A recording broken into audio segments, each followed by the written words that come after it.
State 2026 के लिए आज से फॉर्म भराना स्टार्ट हो गया। जैसा कि आप सबको पता होगा कि फॉर्म भरने का अंतिम तिथि 31 अगस्त 2026 तक निर्धारित है। तो यहाँ पर इस वीडियो में हम चर्चा करेंगे कि फॉर्म भरते वक्त कौन कौन सा सावधानी बरतना काफ़ी ज़रूरी होता है, वरना यही छोटा छोटा गलती आगे चलकर बड़ा मुसीबत का सबब बन जाता है। चलिए बारी बारी से चर्चा करते हैं कि कौन कौन सा सावधानी बरतना ज़रूरी होता है। पहला सावधानी तो यही हो जाएगा कि फॉर्म भरने के लिए अंतिम तिथि का इंतज़ार नहीं करना है, क्योंकि अंतिम तिथि में पता चलता है कि 26, 27, 28 तारीख के बाद देखने को मिलेगा कि सर्वर डाउन हो जाएगा, सर्वर स्लो होगा, तो फॉर्म भरने में काफ़ी कठिनाई का सामना करना पड़ता है। इस वजह से फॉर्म भरने में ना ही ज़्यादा देरी करना चाहिए और ना ही ज़्यादा जल्दबाजी करना चाहिए। जैसे आज से स्टार्ट हुआ तो आज ही नहीं भर देना है, 2-4 दिन तक वेट करना है, समझना है कि किस तरह से फॉर्म भराएगा, कौन कौन सी डॉक्यूमेंट का ज़रूरत पड़ रहा है, किस तरह से, उसके बाद ही फॉर्म भरना स्टार्ट करना है। तो पहला क्या सावधानी आता है कि ज़्यादा जल्दी भी नहीं करना है और ज़्यादा देरी भी नहीं करना है। उसके बाद देखते हैं कि क्या सावधानी रखना है। कि पहला नंबर फोटोग्राफ के मामला में, तो फोटोग्राफ जो होना चाहिए वह रंगीन होना चाहिए।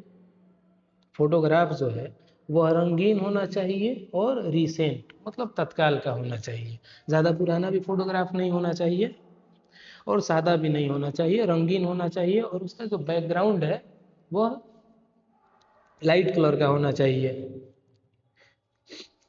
बैकग्राउंड उसका सफ़ेद या हल्के रंग का होना चाहिए।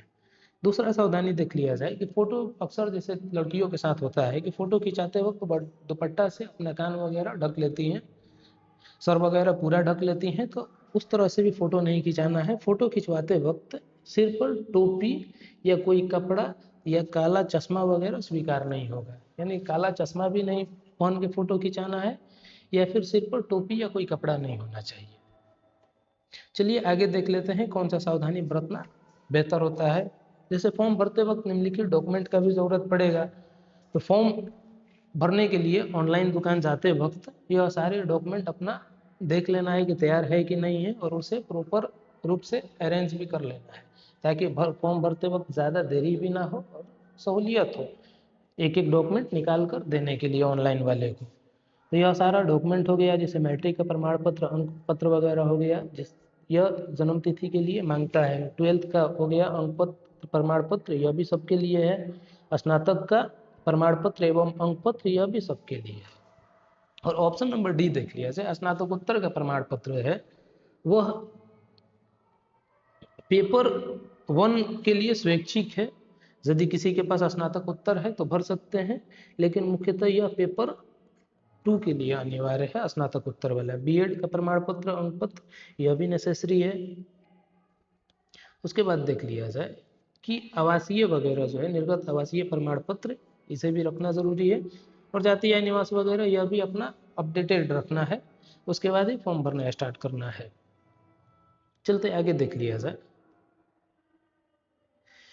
कि देखिए अक्सर क्या देखने के लिए मिलता है कि फॉर्म भरते वक्त फॉर्म तो हम लोग भर देते हैं, और फॉर्म तो अक्सर खुद से भरते नहीं हैं, कोशिश करते हैं कि ऑनलाइन दुकान वाला से भरा लें। तो ऑनलाइन दुकान वाला वहाँ पर गलती हो जाता है जल्दी के चक्कर में, कि कभी कभी बहुत सारा वहाँ पर डॉक्यूमेंट स्कैन करके रखा हुआ रहता है, तो वहाँ पर आपके जगह पर किसी और का भी डॉक्यूमेंट अपलोड होने का डर होता है। इस वजह से वहाँ पर एक एक डॉक्यूमेंट जो भी अपलोड हुआ उसे प्रीव्यू करके देखना काफ़ी ज़रूरी होता है। तो विवरण को भरने के पश्चात प्रीव्यू बटन को क्लिक कर अपने द्वारा भरे गए ऑनलाइन परीक्षा आवेदन पत्र को पुनः जांच कर ले, यह बहुत ज़रूरी है। जो जो विवरण आप भरे हैं या दुकान वाला से भरवाए हुए हैं उसका पुनः जांच करना काफ़ी ज़रूरी होता है, क्योंकि इस बार फॉर्म मात्र एक ही भरने का ऑप्शन दे रहा है। इस वजह से सावधानी उसमें बरतना काफ़ी ज़रूरी है।